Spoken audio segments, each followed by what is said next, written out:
Hello అండి, అందరికీ నమస్తే. Good morning. నేను మీ శ్రీనివాస్ని. తెలుగు న్యూస్ అనాలిసిస్ వీడియోకి స్వాగతం. చివరి వరకు చూడండి, లైక్ చేయండి.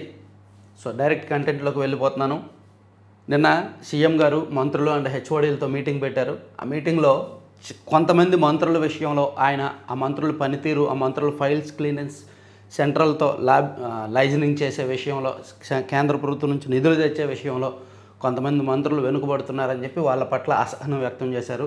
ఈవెన్ నిన్న కొంతమంది మంత్రుల విషయంలో ఎవరెవరు ఎన్ని రోజులు తీసుకుంటున్నారు ఫైల్స్ క్లియరింగ్కి అనేది కూడా వెల్లడించారు. లెక్క సాకులు చెప్తే సహించను, దస్త్రాల పరిష్కారంలో మంత్రుల జాప్యంపై చంద్రబాబు తీవ్ర అసంతృప్తి, 7 రోజుల్లోగా పూర్తి కాకుంటే వివరణ ఇవ్వాలన్న సీఎం, సగటున 15 రోజులకు పైగా సమయం తీసుకొని అట్టడుగు నిలిచిన రాంప్రసాద్ రెడ్డి, 2 రోజుల్లోనే పరిష్కరించి టాప్లో డోలా బాలవీరాంజనేయ స్వామి, 6వ స్థానంలో చంద్రబాబు, అత్యధికంగా 6,653 దస్త్రాలు పరిష్కరించిన సీఎం, 9వ స్థానంలో లోకేష్, 11వ స్థానంలో Pawan.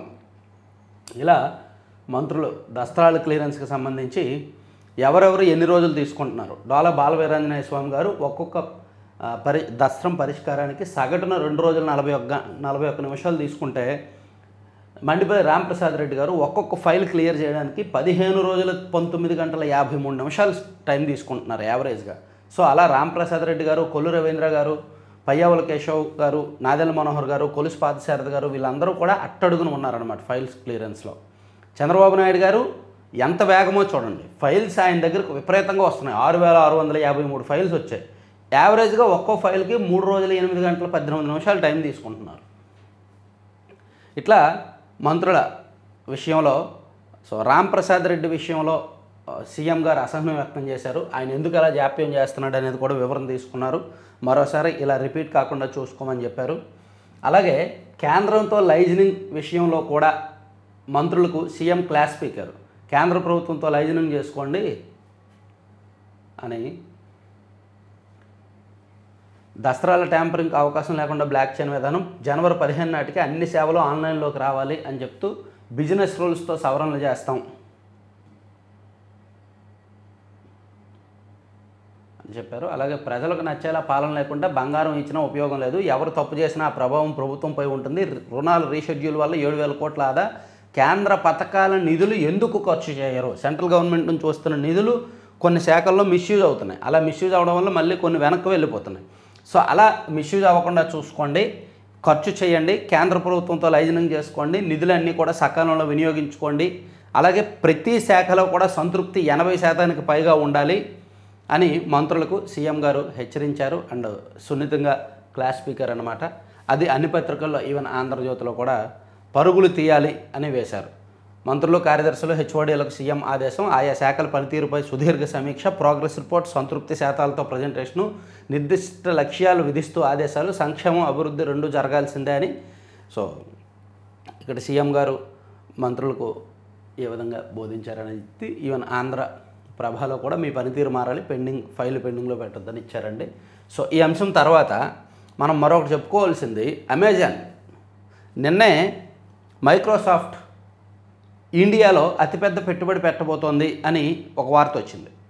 So Microsoft CEO Satya Nadella గారు ప్రధానమంత్రి నరేంద్ర మోదీ గారితో భేటీ అయ్యి భారతదేశంలో ఎంత పెట్టుబడి పెడుతున్నాం, ఏంటి ప్లానింగ్ అనేది చెప్పారు. అలాగే ఈరోజు 10 లక్షల ఉద్యోగాల కల్పన, అమెజాన్ వాళ్ళు 3.15 లక్షల కోట్ల పెట్టుబడులు పెట్టబోతున్నారు ఇండియాలో. అమెరికా కామర్స్ దిగ్గజం అమెజాన్ 2030 కల్లా మన దేశంలో $35 బిలియన్, అంటే సుమారుగా 3.15 లక్షల కోట్ల పెట్టుబడులు పెట్టనున్నట్టు వెల్లడించింది. బుధవారం జరిగిన అమెజాన్ సంభవ్ సమ్మిట్లో ఈ విషయాన్ని వెల్లడించింది. అమెరికా దిగ్గజాలైన మైక్రోసాఫ్ట్, గూగుల్ ప్రకటించిన మొత్తానికి సమానంగా అమెజాన్ ఒక్కటే ఇంత భారీ పెట్టుబడులు ప్రకటించడం విశేషం. గూగుల్ ఆల్రెడీ విశాఖపట్నంలో 1.31 లక్షల కోట్లు పెడుతోంది. అలాగే మైక్రోసాఫ్ట్ ఇండియాలో పెడతా అన్నారు, ఎక్కడనే చెప్పలేదు. వాళ్ళు 1.51 లక్షల కోట్లు అన్నారు. ఈ రెండు కలిపితే ఎంత వస్తుందో అంత అమెజాన్ ఒక్క సంస్థ పెట్టుబడి పెట్టడానికి రెడీ అయిందనమాట.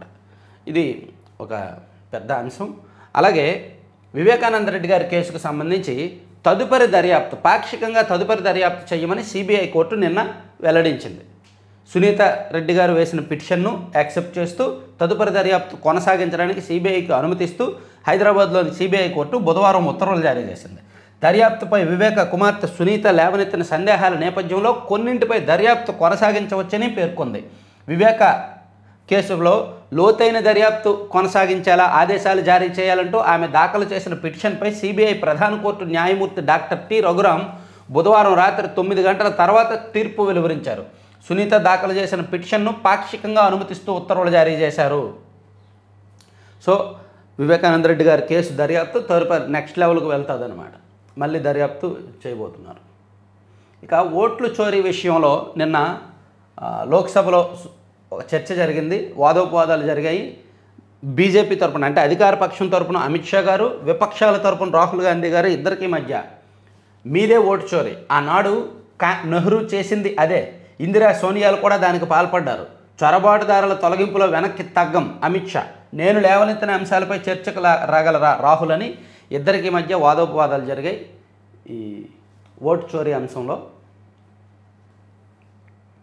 ఇదిగోండి, షా ఇంటూ రాహుల్, ఎన్నికల సంస్కరణలపై పార్లమెంట్లో వాడివేడి చర్చ, ఎస్ఐఆర్పై అబద్ధాలు ప్రచారం చేస్తున్న ప్రతిపక్షం, నెహ్రూ నుంచి మన్మోహన్ దాకా ఎస్ఐఆర్ కొనసాగింది, అప్పుడు ఏ రాజకీయ పార్టీ వ్యతిరేకించలేదు, అమిత్ షా నా మీడియా సమావేశాలపై చర్చకు షా సిద్ధమా, రాహుల్ తానేం మాట్లాడాలో ప్రతిపక్ష నేత నిర్దేశించలేరన్న అమిత్ షా అని ఇద్దరికి మధ్య జరిగిన వాదనలు కాస్త వేడి పుట్టించాయి. అలాగే నారా లోకేష్ గారు అమెరికా పర్యటనలో దిగ్గజ సంస్థల ప్రతినిధులను కలుస్తూనే ఉన్నారు. సో గత 5 రోజులుగా ఆయన అమెరికాలో పర్యటిస్తున్నారు. ఈరోజు రిటర్న్ అవుతున్నారు, ఈరోజు వచ్చేస్తున్నారు అనుకుంటా. సో డ్రోన్ల తయారీ రంగంలో సహకరించండి, గూగుల్ సీఈఓ సుందర్ పిచాయ్ని కోరిన మంత్రి లోకేష్. అమెరికాలో అడోబ్, ఇంటెల్, ఎన్విడియా, జూమ్ సంస్థల ప్రతినిధులతోనూ భేటీలు. అమెరికా పర్యటనలో భాగంగా ప్రపంచ టెక్ దిగ్గజ సంస్థలు Google, Intel, Adobe, Nvidia, Zoom సంస్థల ప్రతినిధులతో రాష్ట్ర విద్యా ఐటీ శాఖల మంత్రి లోకేష్ వరుస భేటీలు నిర్వహించారు. రాష్ట్రం సాంకేతికంగా అభివృద్ధి చెందుతోందని, సెమీ కండక్టర్ల తయారీ, ఎలక్ట్రానిక్స్ ఉత్పత్తుల తయారీ యూనిట్ల ఏర్పాటుకి ఎకోసిస్టమ్ గురించి వారికి వివరించారు. రాష్ట్రంలో ఏర్పాటు చేసే డ్రోన్ సిటీ ప్రాజెక్టులో డ్రోన్ అసెంబ్లింగ్, టెస్టింగ్ యూనిట్ ఏర్పాటు చేయాలని గూగుల్ సంస్థకు మంత్రి లోకేష్ ప్రతిపాదించారు. ఈ మేరకు ఆ సంస్థ సీఈఓ సుందర్ పిచాయ్తో భేటీ అయ్యారు. Google Cloud CEO Thomas Kurian, Google global infrastructure vice president Bikash Koley ఈ సమావేశంలో పాల్గొన్నారు. సో ఈ అంశాలు. అలాగే పవన్ కళ్యాణ్ గారు కూడా నిన్న పదోన్నతులు ఇచ్చారండి పంచాయతీరాజ్ డిపార్ట్మెంట్లో. వాళ్ళతో భేటీ అయ్యి పదోన్నతులు ఇచ్చాం, ప్రజలకు సేవలు అందించండి, కూటమి ప్రభుత్వం వల్లే పంచాయతీరాజ్లో 10,000 మందికి పైగా పదోన్నతులు, ఉమ్మడి రాష్ట్రంలోనూ ఇంత భారీగా ఇవ్వలేదు, పంచాయతీరాజ్ గ్రామీణాభివృద్ధి శాఖ ఉద్యోగులతో మాటామంతిలో ఉప ముఖ్యమంత్రి పవన్ కళ్యాణ్. రాష్ట్రంలో 10,000 మందికి పైగా పంచాయతీరాజ్ ఉద్యోగులకు పదోన్నతులు ఇచ్చాం, ఉమ్మడి రాష్ట్రంలోనూ ఈ స్థాయిలో ఇవ్వలేదు, కూటమి ప్రభుత్వం వల్ల ఇది సాధ్యమైంది, తెలంగాణలోనూ ఇంత భారీగా పదోన్నతులు ఇచ్చినట్టు లేదు, పదోన్నతుల ద్వారా ప్రతి ఉద్యోగి కుటుంబంలో పండగ వాతావరణం కల్పించాం, ఇదే స్ఫూర్తితో గ్రామాల్లో సేవలు అందించండి, పంచాయతీ కార్యాలయానికి వచ్చే ప్రజలంతా సమస్యలకు పరిష్కారం లభించిన ఆనందంతో తిరిగి వెళ్ళాలి అని గుంటూరు జిల్లా మంగళగిరిలో పంచాయతీరాజ్ గ్రామీణాభివృద్ధి శాఖ ఉద్యోగులతో ఆయన మాటామంతి ముచ్చటించారన్నమాట. ఈ సందర్భంగా ఆయన మాట్లాడిన అంశాలు కూడా ఈ పత్రికల్లో వేశారు. ఈవెన్ ఆంధ్రజ్యోతిలో కూడా ఇటువైపు అమెరికా పర్యటన, లోకేష్ గారు అమెరికా పర్యటన, అలాగే ఇటువైపు పవన్ కళ్యాణ్ గారు గ్రామీణాభివృద్ధి శాఖలతో ఆ ఉద్యోగులతో మాటామంతి కార్యక్రమం వేశారు. అలాగే వివేక కేసు దర్యాప్తునికి సంబంధించి కూడా ఈ పత్రికల్లో వేశారు. మరో అంశం చూసుకుంటే H1B ఇంటర్వ్యూల వాయిదా పిడుగు, 1000 మంది భారతీయులపై వెట్టింగ్ దెబ్బ, ఆకస్మిక నిర్ణయం తీసుకున్న అమెరికా. ఇప్పటికే భారత్కు వచ్చిన వారు ఇక్కడే చిక్కుకుపోయే పరిస్థితి, మిగిలిన కేటగిరీలపైన ప్రభావం.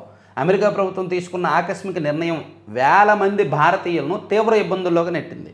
సోషల్ మీడియా ఖాతాలను, ఆన్లైన్ ప్రొఫైళ్లను పరిశీలించే పేరుతో ఈ నెలలో నిర్వహించాల్సిన H1B వీసా ఇంటర్వ్యూలను అర్ధంతరంగా వాయిదా వేసింది. కొన్ని నెలల పాటు H1B వీసా అపాయింట్మెంట్లను వాయిదా వేస్తున్నట్టు దరఖాస్తుదారులకు ఈమెయిల్ల ద్వారా వ్యక్తిగతంగా సమాచారం ఇచ్చింది. అరే వాయిదా పడుతుందంట, ఎప్పుడు చేస్తారో తెలియదు. మళ్ళీ ఇక తిరుమల వెంకటేశ్వర స్వామి సన్నిధిలో మరి వీళ్ళు ఈ పాలక మండలి వాళ్ళు, గత పాలక మండలి వాళ్ళు ఎంత దుర్మార్గులో, అక్కడ అధికారులు, పాలక మండలి వాళ్ళు, అసలు మనం ఏ విషయంలో అవినీతికి పాల్పడినా దేవుడి విషయంలో చాలా భయపడతాం. భక్తి భయం రెండూ ఉంటాయి దేవుడి దగ్గర కదా. కానీ ఏంటో తిరుమలలో పట్టుకు బదులు పాలిస్టర్ శాలువాలు ఇచ్చారంట. మళ్ళీ మార్కెట్లో 400 రూపాయలకు దొరికే శాలువాని 1334 రూపాయలకి కొన్నారు. అంత రేటు పెట్టుకున్న ఒరిజినల్ పట్టు వాళ్ళ పాలిస్టర్ వాడారంట. 54 కోట్ల రూపాయల వరకు శాలువాలు కొనుగోళ్లు బయట పెట్టిన విజిలెన్స్ నివేదిక ఇప్పుడు దీని మీద ఏసీబీ ఎంక్వైరీకి ఆదేశించారు. గత 10 సంవత్సరాల నుంచి ఒక్కరే కాంట్రాక్టర్ అంట. ఆ కాంట్రాక్టర్ పట్టు శాలువాలకు బదులుగా పాలిస్టర్ శాలువాలు పంపిస్తూ ఉన్నాడు. దీని మీద ఎంక్వైరీ జరుగుతోంది. ఇదే కాదండి, తిరుమలలో ఏది పట్టుకున్న స్కామే. భక్తుల సొమ్ము ఆ టీటీడీలో డబ్బులు ఎక్కువైపోయినాయి. అంటే ఇలా అనడం తప్పో రైటో నాకు తెలియదు. నిజంగా తిరుమల శ్రీవారు కానీ సాధారణ భక్తులు కూడా వెళ్ళి తులమో పొలమో ఇచ్చుకుంటారు, వాళ్ళకి కలిగినంత ఇచ్చుకుంటారు. అదే పెద్ద పెద్ద ముఖేష్ అంబానీ లాంటి వాళ్ళు అయితే కోట్ల విలువైన కానుకలు ఇస్తారు. అజ్ఞాత భక్తులు కొంతమంది వచ్చి కోట్లు ఇస్తూనే ఉంటారు. సో స్వామివారి దగ్గర డబ్బు కొదవలేదు. 100 కోట్లు బ్యాంకుల్లో డిపాజిట్లు ఉన్నాయి, 100 కిలోల బంగారాలు ఉన్నాయి, వజ్రాభరణాలు ఉన్నాయి.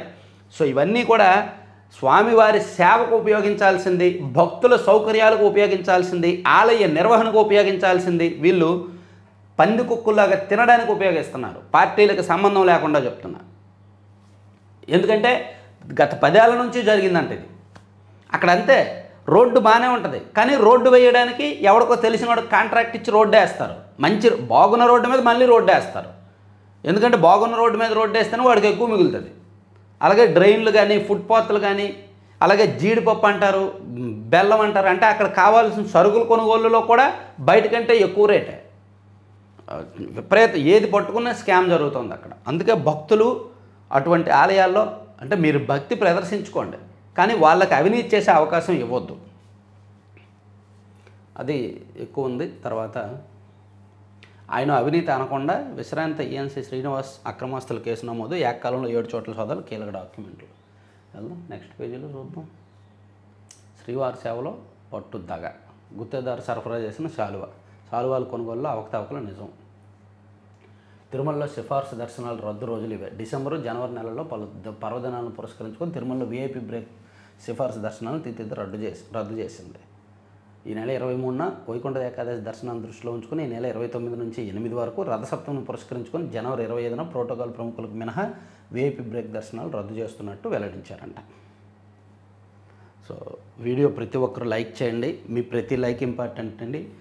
మీరు చూస్తూ అలా వెళ్ళిపోద్దు. అంటే అడిగితేనే లైక్ చేస్తున్నారు కాబట్టి అడుగుతున్నా. లైక్ చేయండి అండ్ షేర్ చేయండి మీ మిత్రులందరికీ కూడా. కొత్త వాళ్ళని సబ్స్క్రైబ్ చేయించండి. ఇక కల్తీ నెయ్యిపై నిర్ణయం సుబ్బారెడ్డిది. తితిదే మాజీ జీఎం సుబ్రహ్మణ్యం వెల్లడి. తిరుమల లడ్డూలు తయారీకి కల్తీ నెయ్యి సరఫరా అవుతోందని 2020 ఆగస్టులో మీ దృష్టికి వచ్చింది కదా. ఆ విషయాన్ని తితిదే నాటి చైర్మన్ వైవి సుబ్బారెడ్డికి మాత్రమే ఎందుకు చెప్పారు, ఉన్నతాధికారుల దృష్టికి ఎందుకు తీసుకెళ్లలేదు అని ఈ కేసులో నిందితుడు తితిదే కొనుగోలు విభాగం మాజీ జీఎం సుబ్రహ్మణ్యాన్ని సిబిఐ నేతృత్వంలోని సిట్ అధికారులు ప్రశ్నించారు.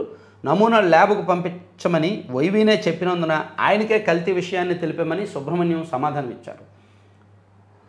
అంటే ఇక్కడ కల్తీ జరుగుతుందన్న విషయం తెలిసి కూడా వాళ్ళకే కాంట్రాక్టులు టెండర్లు ఇచ్చారంటే వాళ్ళతో ఎంత కుమ్మక్కయ్యారనేది చూడండి, వాళ్ళ దగ్గర ఎంత తిన్నారో చూడండి. అఫ్కోర్స్ ఒక పిఏ స్థాయి వ్యక్తే 50 లక్షల లంచం తీసుకున్నప్పుడు ఇక మిగిలిన వాళ్ళు ఏ స్థాయిలో తీసుకున్నారో. దక్షిణాదిలో 4,000 కోట్ల పెట్టుబడులకు జియో హాట్స్టార్ శ్రీకారం. దక్షిణాదిలో వినోద రంగాన్ని కొత్త పుంతలు తొక్కించేందుకు రాబోయే 5 ఏళ్లలో 4,000 కోట్ల పెట్టుబడులకు శ్రీకారం చుచ్చినట్టు జియో హాట్స్టార్ ప్రకటించింది.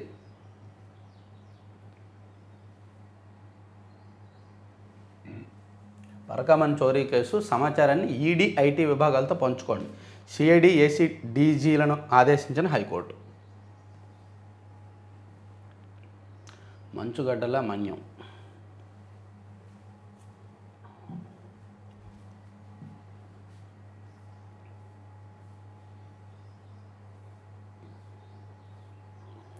మీదే ఓటు చోరీ అని వీళ్ళిద్దరికి మధ్య జరిగిన వాగ్వాదాన్ని ఇచ్చారు. ఇక 1వ తేదీనే జీతాలు పింఛన్లు ఇవ్వాల్సిందే ఏపీ గవర్నమెంట్ ఎంప్లాయీస్ అసోసియేషన్. ఇక 31 శాఖల ప్రభుత్వ ఉద్యోగులకు 10వ తేదీ సాయంత్రానికి కూడా జీతాలు జమ కాలేదంటండి. ఇది కొంచెం ఇబ్బందికరమే. కూటమి ప్రభుత్వం వచ్చిన తర్వాత ఇంత ఇబ్బందికరంగా ఎప్పుడూ లేదు. ఎందుకో జీతాలు ఈ నెల బాగా ఆలస్యమయ్యాయి. 10వ తేదీ వచ్చినప్పటికి కూడా ఇవ్వలేదంట జీతాలు. ఇక క్యాన్సర్తో బాధపడుతున్న బాలుడికి లోకేష్ అండ సీఎంఆర్ఎఫ్ అమౌంట్ ఇచ్చారు. ప్రమోషన్లు ఇచ్చి గౌరవం పెంచారు. ఆనందం వ్యక్తం చేసిన పంచాయతీరాజ్ ఉద్యోగులు.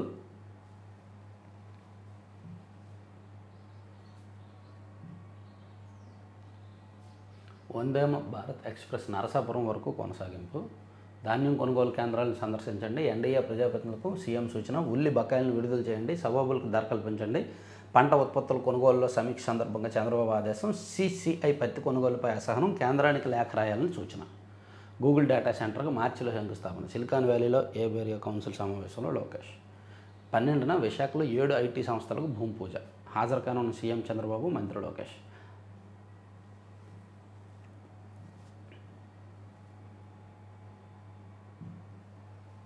సివిల్స్ శిక్షణకు 100 మంది ఎంపిక. ఒక్కొక్కరికి శిక్షణ వస్తుకి 85,000 చొప్పున వెచ్చింపు. త్వరలో ఆదరణ 3 పథకం అమలు. బీసీ సంక్షేమ శాఖ మంత్రి సవిత. బీటెక్ విద్యార్థి దారుణ ప్రేమ వ్యవహారమే కారణం, అమ్మాయి కుటుంబ సభ్యులే అని బాధితుల ఆరోపణ. ప్రేమ వ్యవహారం ఓ యువకుడి నిండు ప్రాణం బలి తీసుకుంది. ప్రేమించిన యువతి ఇంటికి వెళ్ళిన యువకుడిని ఆమె కుటుంబ సభ్యులు తర్వాత రోజు ఆసుపత్రికి తరలించడం. అబ్బా, ఇష్టం లేకపోతే వాళ్ళ తల్లిదండ్రులకు చెప్పి పంపించేయచ్చు కదా, అలా కొట్టి చంపేస్తారా? 100% జగనన్నే మా వెనుకున్నారు. ఆయన నాకు బెయిల్ ఇప్పించారు. వెల్లడించిన రౌడీ షీటర్ అనిల్ కుమార్. నాకు అండగా నిలిచింది జగనే. ఆయన లేకపోతే నేను ఇప్పటికీ జైల్లో ఉండేవాడిని. 100% జగనన్నే నా వెనుక ఉన్నారు. ఆయనకు బెయిల్ ఇప్పించి బయటకు తీసుకొచ్చిన న్యాయవాదుల బృందం నా కోసం పనిచేసింది. ఏపీలో 2 కోసమే ఆ లాయర్లు పనిచేశారు. ఒకటి నా కోసమైతే రెండో వ్యక్తి రాష్ట్ర నిఘా విభాగం పిఎస్ఆర్ ఆంజనేయుల కోసం అని పోరుగడ్డ అనిల్ కుమార్ ఒక ఇంటర్వ్యూలో చెప్పాడంట ఈ విషయం. పైగా అదే ఇంటర్వ్యూలో ఆయన వైసీపీ అధికార ప్రతినిధి కారుమూరి వెంకటరెడ్డి గారిని వాడెవడు అని చెప్పి అన్నాడు. నేడు మాచర్ల కోర్టులో లొంగిపోనున్న పిన్నెల్లి సోదరులు. ఇసా ఫౌండేషన్ ఉచిత దహన సంస్కార సేవలు. ఇసా ఫౌండేషన్ రిసార్ట్ కాదు, ప్రభుత్వ బడి. బాగుందండి. అక్కడ అదో మారుమూల గిరిజన పల్లిలోని బడి శిథిలావస్థకు చేరింది. పిల్లలను పంపేందుకు తల్లిదండ్రులు ఆసక్తి చూపడం లేదు. పరిస్థితి అర్థం చేసుకున్న అక్కడ ఉపాధ్యాయుడు విరాళాలతో దాన్ని బొమ్మరిల్లులా తీర్చిదిద్దారు. బాగుంది కదా. ప్రభుత్వ స్కూల్స్లో ఉపాధ్యాయులకు మంచి అవకాశం అండి. వాళ్ళ ఆలోచనలకు పదును పెడితే అద్భుతంగా తీర్చిదిద్దవచ్చు.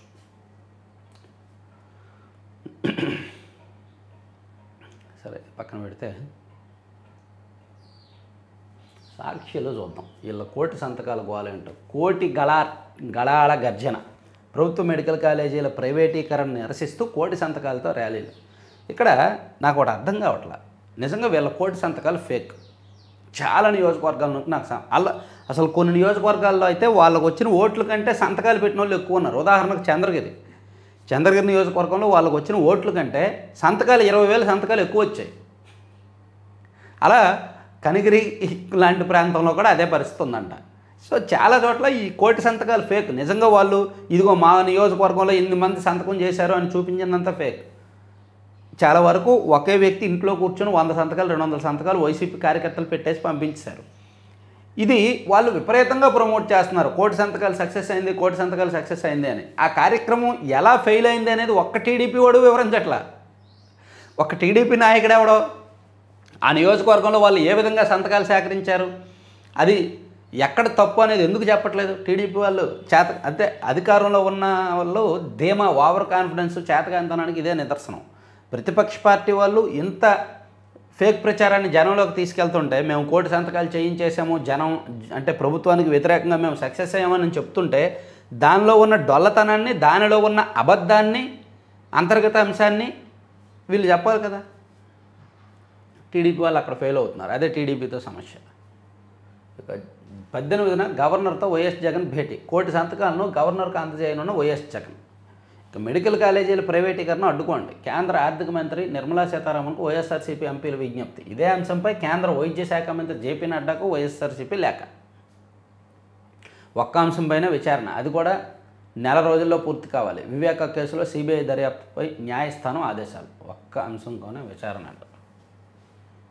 ఇక కొత్త సంవత్సరంలో కానుక మళ్ళీ 15,651 కోట్ల కరెంటు ఛార్జీలు వడ్డన. వచ్చే ఏడాది ఏప్రిల్ 1 నుంచి అమల్లోకి కొత్త ఛార్జీలు. సాధారణ గృహాలకు గృహ వినియోగదారులు కరెంటు ఛార్జీలు పెరగవు అని సీఎం గారు ఇప్పటికి 10 సార్లు చెప్పారు. కానీ సాక్షిలో ఏప్రిల్ 1వ తేదీ నుంచి కరెంటు ఛార్జీలు పెరుగుతాయి అని చెప్పారు. మీరు ఎవరిని నమ్ముతారు అనేది కామెంట్ చేయండి. నిజంగా కరెంటు ఛార్జీలు కనుక పెరిగితే కూటమి ప్రభుత్వానికి అక్కడి నుంచి పతనం మొదలవుద్దని నేనంట. కరెంటు ఛార్జీలు పెంచితే మాత్రం. ఎందుకంటే కూటమి ప్రభుత్వం అధికారంలోకి వచ్చాక ఇప్పటికి 2 సార్లు పెంచారు. ఇంక చాలు. ఎన్నికలకు ముందు చంద్రబాబు నాయుడు గారు మేము పెంచము, తగ్గిస్తాము, తగ్గించడానికి ప్రయత్నిస్తాము అని చెప్పారు. సో ఇప్పుడు తగ్గించక్కర్లా, అలా కొనసాగిస్తే చాలు, పెంచకుండా ఉంచితే చాలు అని సామాన్యులు కోరుకుంటున్నారు. నిజంగా సాక్షిలో రాసినట్టు ఏప్రిల్ 1 నుంచి కరెంటు ఛార్జీలు పెరిగితే మాత్రం కూటమి ప్రభుత్వానికి వ్యతిరేకత అక్కడి నుంచి పేక్షలోకి వెళ్తుంది అన్నమాట. మీ ఉద్దేశం ఏంటి కామెంట్ చేయండి. చంద్రబాబు గారు కూటమి ప్రభుత్వం కరెంటు ఛార్జీలు పెంచే అవకాశం ఉందా లేదా, మీరేం గమనించారు, వీళ్ళు రాసింది నిజమా కాదా అనేది మీరు ఒకసారి కామెంట్ చేయండి. వచ్చే ఏడాది ఏప్రిల్ 1 నుంచి అమల్లో కొత్త ఛార్జీలు అంట. ఇప్పటికే ప్రజలపై 17,349 కోట్ల మేర ఛార్జీల భారము. కొత్త ఛార్జీలపై ఏపీఆర్సీ వద్ద నివేదిక. ఏపీ ఎస్పీడీసీఎల్లో 7,733 కోట్లు వడ్డన, ఏపీ సిపిడిసిఎల్ పరిధిలో 3,465 కోట్లు, ఈపీడీసీఎల్ ద్వారా 4,452 కోట్లు. అలా డిస్కమ్ల నుంచి ప్రతిపాదనలు వచ్చాయంట. ఏపీఆర్సీ దగ్గర రిపోర్ట్ ఉంది, వెబ్సైట్ నుంచి మాయం. సోలార్ ప్యానెల్ తయారీ పరిశ్రమలు కొత్త టారిఫ్ జనవరి 20, 22, 23, 24 తేదీల్లో బహిరంగ విచారణ అంట. అది ఈరోజు దక్షిణాఫ్రికాతో రెండో T20 మ్యాచ్ ఉంది. తర్వాత దీపావళికి విశ్వకిరాటం, చీకటిని చీల్చే దివ్యకాంతుల పండుగ దీపావళి యునెస్కో సాంస్కృతిక వారసత్వ హోదా దక్కించుకుంది. చొరబాటుదారుల ఓట్ల కోసమే ఎస్ఐఆర్ను ప్రతిపక్షాలు వ్యతిరేకిస్తున్నాయని కేంద్ర హోంమంత్రి అమిత్ షా విమర్శించారు. వెనిజులా ప్రతిపక్ష నాయకురాలు మారియా కరోనా మచ్చాడో తరపున నోబెల్ శాంతి బహుమతిని ఆమె కుమార్తె అందుకున్నారు.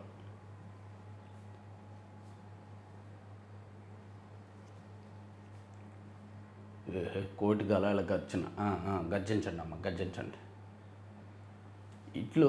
ఇట్లు పుట్టా సంస్థకు 4.40 కోట్లు. టీడీపీ ఎమ్మెల్యే సుధాకర్ యాదవ్ కంపెనీకి మరో అదనం. పోలవరం ఎడమ కాలువ 5A ప్యాకేజీలో చేసిన పనులకు చెల్లింపులకు ఓకే. 2016-19 మధ్య మట్టి తవ్వకం, కాంక్రీట్ లైనింగ్ చేశామంటూ బిల్లులు. ఈ ఏడాది జూలై 30న ఆమోద ముద్ర వేసిన ఎస్ఎల్టీసీ. చంద్రబాబుపై ప్రజాగ్రహానికి కోటి సంతకాలే నిదర్శనం. మీరు చేసిన కోటి సంతకాలు విరాజిల్లుతున్నాయిలా. అమరావతి బిల్లు వెనక్కి తిప్పి పంపిన కేంద్రం. అమరావతిని ఏపీ రాజధానికి గుర్తించడానికి ఇబ్బందులు ఎదురయ్యాయా? కేంద్రం ఏమైనా మెలుగు పెడుతుందా? నిధుల ప్రశ్న తలెత్తుతుందా? వీటన్నిటికీ రాజకీయ విశ్లేషకులు అవును అని సమాధానం ఇస్తున్నారు. ఓకే, అమరావతి బిల్లు పార్లమెంట్లో. జమల పూర్ణమ్మకు వైఎస్ జగన్ పరామర్శ. రైతులకు సమస్యలు ఉన్నాయి, యువత ఉద్యోగాలు కావాలంటున్నారు. ఓకే, ఇది పక్కన పెట్టేస్తే ఆంధ్రజ్యోతిలో చూసుకుంటే, ఆంధ్రజ్యోతిలో టాప్ ఇవన్నీ చెప్పుకున్నామండి. చూడండి, మత్తు అడ్డాలుగా విద్యాలయాలు 11 ఏళ్లకే పిల్లల్లో వినియోగం అంటండి. 8వ తరగతి 9వ తరగతి వచ్చేసరికి మన రాష్ట్రంలో చాలా చోట్ల గంజాయి అలవాటు అయిపోయింది పిల్లలకి. జస్ట్ 10 రూపాయలకి 20 రూపాయలకి కూడా గంజాయి ప్యాకెట్ దొరకడంతో దాన్ని గంజాయి తీసుకున్న తర్వాత ఒక గంటే వాళ్ళు మత్తులో ఉంటారు, అదో లోకంలో ఉంటారు. వాళ్ళు ఎక్కడికి వెళ్తారో ఎక్కడికి వస్తారో అదొక వెరైటీ ఉంటుందన్నమాట. అందుకే దానికి అలవాటు అయిపోయి బానిసలు అయిపోయి తప్పులు చేస్తున్నారు. చూడండి, ప్రతి 7 స్కూళ్ళలో ఒక చోట నిషేధిత మాదక ద్రవ్యాలు దొరుకుతున్నాయంట. 10 నగరాలు 5,920 మందిపై సర్వేలు చేశారంట. ఎంత దారుణమో. పట్టు కాదు పాలిస్టర్, కల్తీ నెయ్యి పోలీసులకు ఫిర్యాదు చేయలేదేమో. టీటీడీ చైర్మన్కి ఇచ్చిన సమాచారం ఈవోకి ఎందుకు ఇవ్వలేదు? తెలిసి ఎందుకు అనుమతించారు? మైసూరు CFTRI రిపోర్టును ఎందుకు తొక్కిపెట్టారు? డైరీలకు సహకరించకపోతే 3.5 లక్షలు ఎందుకు తీసుకున్నారు? సుబ్రహ్మణ్యంపై సిట్ ప్రశ్నల వర్షం. ప్రాయోజిత సంక్షోభం. ఇండిగో విమానాల రద్దు ఉద్దేశపూర్వకమే కావచ్చు. పరిష్కారం కోసం అన్ని కోణాలను పరిశీలిస్తున్నాం. అవసరమైతే ఇండిగో CEOను తొలగిస్తాం. జరిమానాలు అత్యంత కఠిన చర్యలు ఉంటాయి. వారం రోజులుగా సరిగా నిద్ర కూడా పోలేదు. పౌర విమానయాన శాఖ మంత్రి రామ్మోహన్ నాయుడు. బుధవారం 250కి పైగా ఇండిగో సర్వీసులు రద్దు. ఇండిగో సంక్షోభం రామ్మోహన్ నాయుడు గారి నెత్తి మీదకి వచ్చి పాపం ఆయన ప్రశాంతత లేకుండా చేసింది. ఫోన్ల మీద ఫోన్లు, విపరీతమైన ఒత్తిడి, అందరికీ సమాధానం చెప్పాలి, మీడియాకి సమాధానం చెప్పాలి, కింద పార్టీ వాళ్ళకి సమాధానం చెప్పాలి, పైన PMOకి సమాధానం చెప్పాలి, సభలో సమాధానం చెప్పాలి. సో రామ్మోహన్ నాయుడు గారు అత్యంత క్లిష్ట పరిస్థితుల్లో ఉన్నాడు ఇప్పుడు. ఇక విశాఖకు IT జోష్. రేపు కాగ్నిజెంట్ కార్యకలాపాలు ప్రారంభం. స్క్రబ్ టైఫస్కు రెసిస్టెన్స్ గండం అంట. చికిత్సల్లో బలహీనంగా మారుతున్న డాక్సీసైక్లిన్, అందుకే మరణాలు సంభవిస్తున్న ఆందోళన. మరో 3కి స్క్రబ్ టైఫస్. బాధితుల్లో 4 ఏళ్ల చిన్నారి వ్యాధి లక్షణాలతో ఉద్ధృతి.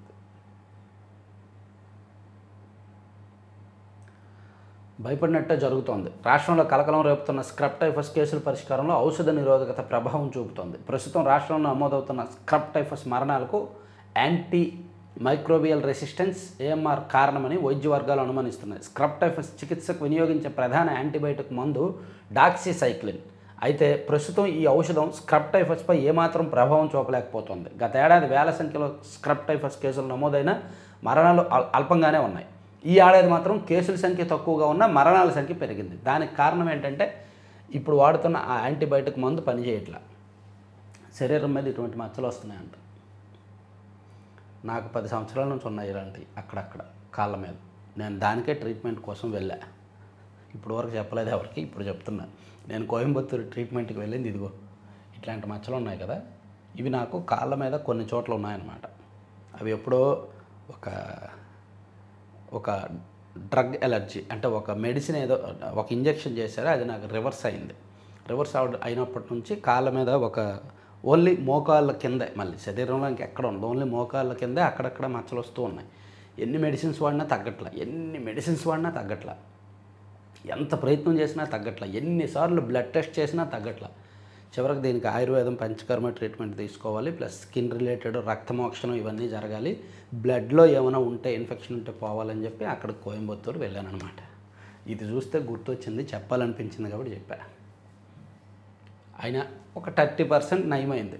అది లైఫ్ లాంగ్ ఉండేదేనంట, తగ్గవంట. 30% వరకు నయమైంది.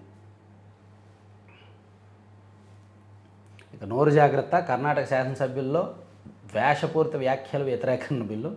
కులం ధార్మిక అంశాలపై ఇతరులకు బాధ కలిగించేలా మాట్లాడితే జైలే. ఇక పిల్లనిస్తామని ఇంటికి పిలిచి చంపేశారు. బ్యాంకర్లనే బురిడీ కొట్టిద్దామని నకిలీ బంగారంతో ఎస్బీఐకి వచ్చిన కర్ణాటక ముఠ. నకిలీ బంగారాన్ని తాకట్టు పెట్టడానికి కర్ణాటక ముఠ బ్యాంకులకు వెళ్ళిందంట. ఇక భర్తను చంపేసింది భార్య. ఫోన్ మాట్లాడొద్దంటే గొడ్డలతో కొట్టింది. ఫోన్ మాయలో పడి ఇంటి పనులు చేయట్లేదని భర్త తిట్టడంతో దాడి. అల్లూరు జిల్లా చింతపల్లిలో ఘటన. ఓకే. సిఐసి నియామకాలపై రాహుల్ అసమ్మతి నోటు. నియామకాలపై ఎటూ తేల్చిన committee. Central intelligence commissioner, central information కమిషనర్లో ముఖ్య సమాచార కమిషనర్తో పాటు 8 మంది కమిషనర్ల పోస్టులు ఖాళీ. ప్రతిపక్ష నేత అసంతృప్తిగా ఉన్నారంట ఆ పేర్ల మీద. సో ఇవ్వండి వార్తాపత్రిక విశ్లేషణ వీడియో. చివరి వరకు చూసిన ప్రతి ఒక్కరికి ధన్యవాదాలు. ఇప్పటికే లేట్ అయింది. సో లైక్ చేయండి, షేర్ చేయండి. నాకేమైనా సూచనలు ఇవ్వాలి అనుకుంటే ఇవ్వండి. మన మ్యాగజైన్కి సంబంధించి మంత్లీ మ్యాగజైన్ ఒకటి రాబోతుంది. అది మంత్లీ మ్యాగజైన్ ఉంటే బాగుంటుందా, వీక్లీ ఉండాలా, 15 డేస్కి ఒకసారి ఉండాలా అనేది కూడా మీరు కామెంట్ చేయండి. నేను అది కూడా ఆలోచిస్తున్నాను. ఏదైనా సరే వచ్చే నెల నుంచి మ్యాగజైన్ ఆవిష్కరణ రావడం అయితే తథ్యం. అది ఏ విధంగా ఉంటుంది, ఎక్కువగా డిజిటల్లోనే ప్రమోట్ చేస్తాం. ఎందుకంటే ఫిజికల్గా పేపర్లు చదివే వాళ్ళే లేరు ఈ రోజుల్లో. మ్యాగజైన్ చదివే వాళ్ళు ఎవరు ఉంటారు? కానీ ఫిజికల్ మ్యాగజైన్లు కూడా వస్తాయి. ప్రింటెడ్ మ్యాగజైన్స్ ఉంటాయి. వాటికంటే డిజిటల్ మ్యాగజైన్కే మొబైల్ యాప్ ఒకటి తీసుకొని చేసి మొబైల్ యాప్లో మన మ్యాగజైన్ అప్లోడ్ చేస్తాం. అది. సో ఇవన్నీ కూడా కొత్త ప్రయత్నం చేస్తున్నాము. కొంచెం పెద్ద ప్రాజెక్టే, పెద్ద తరహాలోనే చేస్తున్నాము. సో మీకు అన్ని వివరాలన్నీ చెప్తాను త్వరలో. Thank you.